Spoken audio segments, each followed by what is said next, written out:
Salut les gars, j'espère que vous allez bien. On se retrouve pour réagir ensemble à l'actualité du Barça et du foot en général.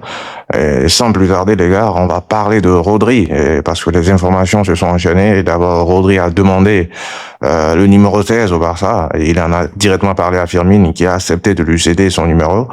Et ensuite, il est arrivé hier en début de soirée à l'aéroport de Barcelone. Là, il a expliqué qu'il était très heureux d'arriver et que les derniers jours avaient été très intenses, mais qu'il avait surtout hâte de commencer. Et son discours est déjà très ambitieux. Il veut aller chercher la Ligue des Champions, mais aussi et tout le reste. Les gars, on passe maintenant à la première réaction de cette énorme info qui dit est-ce que le fait que Rodri parle déjà de vouloir gagner la Ligue des Champions et tout ce qui est possible ne risque pas de mettre une pression supplémentaire sur lui? Oui, forcément un tout petit peu, parce que les gars, quand tu annonces publiquement que tu veux gagner tout et vu le contexte de ton transfert, derrière, il y a une toute petite pression, mais en même temps, le Barça, c'est le Barça. Les attentes sont déjà énormes, les supporters veulent des titres, ils veulent voir l'équipe jouer les premiers rôles, et surtout, ils veulent retrouver une équipe capable de gagner les grandes compétitions. Donc, Rodri ne fait finalement que mettre les mots sur une ambition qui existe déjà au club. Et moi, ce que j'aime surtout dans son discours, c'est qu'il ne vient pas avec des objectifs timides. Il dit clairement ce qu'il veut aller chercher et qu'il veut aller chercher la Ligue des Champions et tout le reste. Maintenant, les paroles, c'est une chose, le terrain, ça en est une autre. Parce qu'à un moment donné, il faudra gagner les matchs, répondre présent dans les grandes soirées et montrer cette ambition, que cette ambition n'était pas seulement de beaux discours de présentation. Les gars, on enchaîne avec une nouvelle piste qui commence à prendre de l'importance du côté du Barça. Et d'après les informations qui circulent, des mouvements sont attendus pour Gyökeres dans les prochaines heures et son nom est présenté comme une alternative après le départ de Ferran Torres. Donc forcément, ce dossier mérite qu'on s'y arrête un tout petit peu, parce que si le Barça cherche réellement une solution pour renforcer son secteur offensif, la question est de savoir jusqu'où cette piste peut aller. La réaction de cette info nous dit si Gyökeres est vraiment une alternative après le départ de Ferran Torres, est-ce que tu penses que son profil correspond réellement à ce que le Barça recherche, ou est-ce surtout une piste parmi plusieurs autres? Je pense qu'il peut correspondre, mais il faut quand même regarder ce qu'on attend de lui, parce que Gyökeres, ce n'est pas simplement un attaquant que tu mets devant le but et qui doit marquer. C'est un joueur qui peut presser physiquement et qui peut prendre à profondeur, garder le ballon, faire remonter l'équipe, et forcément, ce genre de profil peut apporter quelque chose de différent au Barça. Maintenant, il faut aussi voir comment il s'intégrerait dans le jeu de l'équipe, parce qu'au Barça, tu ne peux pas seulement demander à ton numéro 9 d'être efficace devant le but, il doit aussi participer au jeu, combiner avec les autres joueurs et trouver sa place dans le système. Et c'est là justement que le départ de Ferran Torres change les choses. Gyökeres peut être une solution intéressante, mais est-ce le profil exact que le Barça recherche? Là, il faudra voir ce que Flick veut réellement faire avec son attaque. Parce que si le club cherche un joueur capable d'apporter une vraie présence devant, Gyökeres a forcément des arguments. Les gars, l'actualité suivante nous parle de Cancelo, parce que son retour au Barça commence déjà à faire parler. Il a déclaré qu'il est enfin là où il voulait être et il estime que cette année, le Barça a une équipe de très haut niveau. Il a aussi expliqué qu'il avait déjà passé plusieurs semaines à s'entraîner pour être prêt avec le Barça. Et donc clairement, le gars n'est pas venu pour regarder les matchs depuis le banc. Il veut être prêt, il veut jouer et il arrive avec beaucoup d'ambition et c'est normal. La réaction sur cette info nous dit avec le retour définitif de Cancelo, Balé doit se chier dessus, non?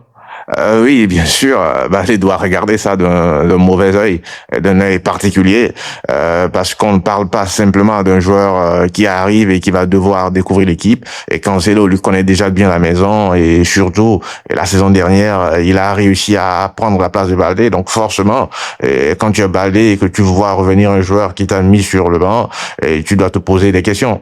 Et puis regardez le message de Cancelo. Le gars dit qu'il a déjà passé des semaines à s'entraîner et pour être prêt. Et cela veut dire qu'il veut rapidement retrouver le terrain. Il ne vient pas pour faire la figuration. Maintenant, ça ne veut pas dire que Baldé est condamné au banc, et pas du tout. Mais la concurrence est là et peut-être même que cette concurrence peut lui faire du bien. Parce que Baldé sait maintenant qu'il ne peut pas se reposer sur son statut. Et s'il veut garder sa place, il va devoir répondre et être présent sur le terrain. Bon, les gars, c'est officiel. Rafinha est le nouveau premier capitaine du Barça pour la saison. Et là, il y a quand même un petit côté historique parce qu'il devient le premier Brésilien de l'histoire du FC Barcelone à occuper cette première place. Et derrière lui, un nouvel ordre est déjà établi. On a Frenkie de Jong en deuxième place, en troisième Pedri, Gavi en quatrième place, et Eric Garcia en cinquième. Et franchement, quand on regarde la situation, on s'en dit quand même beaucoup sur la place qu'il a prise dans ce Barça. Les gars, on enchaîne avec la réaction qui nous dit, et si Frenkie de Jong revient, est-ce que Rafinha va rester premier capitaine? Comment ça va se passer? Oui, justement, c'est là que c'est intéressant. Le retour de Jong ne change pas l'ordre. Rafinha reste numéro 1 et Frenkie reste numéro 2. Et ça, il faut bien le comprendre. On ne parle pas d'un joueur qui récupère simplement le brassard parce que De Jong s'est blessé. Non, le Barça a établi une nouvelle hiérarchie et dans cette hiérarchie, Rafinha passe devant. Et donc, quand Frenkie va revenir, il ne va pas arriver en disant, bon, maintenant, je suis là, je reprends ma place. Non. Et sa place est définie. Maintenant, il est deuxième capitaine. Et franchement, je trouve que c'est assez fort que ce que fait Rafinha parce que De Jong, ce n'est pas un nouveau dans le vestiaire. Il connaît bien le club depuis plusieurs années. Et donc, voir Rafinha passer devant lui, ça montre l'importance qu'il a aux yeux de ses coéquipiers aujourd'hui. Bon, les gars, on passe à une petite info qui fait forcément plaisir à tous supporters du Barça. Sergio Busquets est officiellement de retour au club, mais cette fois-ci, ce n'est plus avec le maillot et les crampons.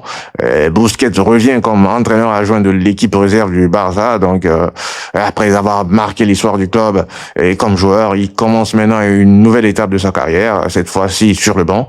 Et forcément, quand un joueur qui connaît aussi bien le Barça revient dans le club, ça donne envie de se demander ce qu'il peut réellement apporter aux jeunes.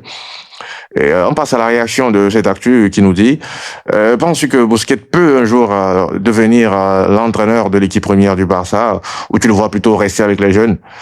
Franchement, les gars, c'est beaucoup trop tôt pour le dire, mais forcément, quand je vois un joueur comme Busquets revenir au Barça pour commencer et à travailler comme entraîneur, tu te poses la question. Et parce qu'il ne vient pas directement avec l'équipe première, il commence avec la réserve comme adjoint. Et donc, quelque part, il va devoir apprendre de ce métier, et comme tout le monde. Et ça, c'est important parce qu'entraîneur, ce n'est pas seulement connaître le football, il faut savoir gérer un groupe, préparer une séance, transmettre ses idées, gérer des personnalités. Les gars, on va revenir sur le cas Baldé, parce qu'il y a une nouvelle information qui commence quand même à faire parler. Manchester United proposerait une offre de 30 millions d'euros pour le latéral gauche du Barça. Baldé serait même leur cible prioritaire. Donc là, on ne parle pas simplement d'un joueur parmi plusieurs autres. Man U aurait clairement fait de Baldé une priorité. Et forcément, quand tu entends ça, et tu te demandes ce que ça peut vouloir dire aux yeux du Barça, parce que Baldé est encore très jeune, il connaît parfaitement le club et surtout il joue au poste où la concurrence peut justement devenir intéressante. La question sur cette actu dit est-ce que pour toi le Barça doit vraiment réfléchir à cette offre si elle arrive sur la table? En tout cas, pour moi, 30 millions, je le vends direct. Franchement, les gars, 30 millions pour moi, pour Baldé, c'est trop peu. Parce que si Baldé a connu des blessures, c'est vrai que Baldé a connu des blessures, même s'il a perdu sa place de titulaire au profit de Cancelo, ça reste un joueur encore très jeune avec énormément de potentiel. Et puis, il faut pas oublier qu'il y a encore de cela quelques semaines, quelques mois, on parlait encore de Baldé comme d'un joueur important pour l'avenir du Barça. Donc aujourd'hui, et parce qu'il a perdu sa place au profit de Cancelo, tu vas le vendre à 30 millions. Mais moi, je trouve que ça n'a pas beaucoup de sens, surtout surtout que les gars, on est déjà à quelques semaines de la fin du mercato. Si le Barça vend Baldé maintenant, derrière il faut trouver quelqu'un pour le remplacer. Et le problème c'est que Cucurella, et qui aurait justement pu être une très belle solution à ce poste-là, est déjà parti au Real. Et donc tu te retrouves avec quoi? Et tu vends un joueur prometteur pour 30 millions et pour ensuite chercher un autre latéral dans l'urgence. Moi je ferais pas ça. Si Manu arrive avec 30 millions, franchement, je le remercie, mais je refuse. À ce prix-là, je préfère garder Baldé et le remettre en concurrence avec Cancelo pour voir comment il évolue durant la saison. Les gars, on termine avec Alvarez parce que là, visiblement, cette semaine pourrait être décisive pour le Barça et Alvarez. D'après Luis Rojo, le club attend maintenant le résultat de sa réunion avec Gilles Marine pour savoir si l'opération peut réellement avancer, et si la réponse est positive, le Barça pourra continuer à travailler sur le dossier. Mais si ça bloque, là, le club devra prendre une décision, soit regarder d'autres options, soit finalement conserver les attaquants qu'il a dans son effectif. Et on enchaîne avec la réaction de cette info qui dit: et si on n'arrive pas à faire Alvarez, moi je préfère qu'on se tourne vers Osimhen. Franchement les gars, Osimhen sur le papier, ça peut être une très grosse solution, mais il y a quand même deux gros problèmes.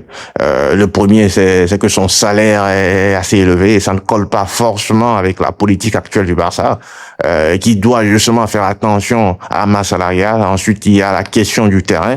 Est-ce qu'Osimhen correspond vraiment au jeu que Flick veut mettre en place? Parce qu'on parle d'un attaquant très puissant, capable de prendre la profondeur, de peser et dans la surface.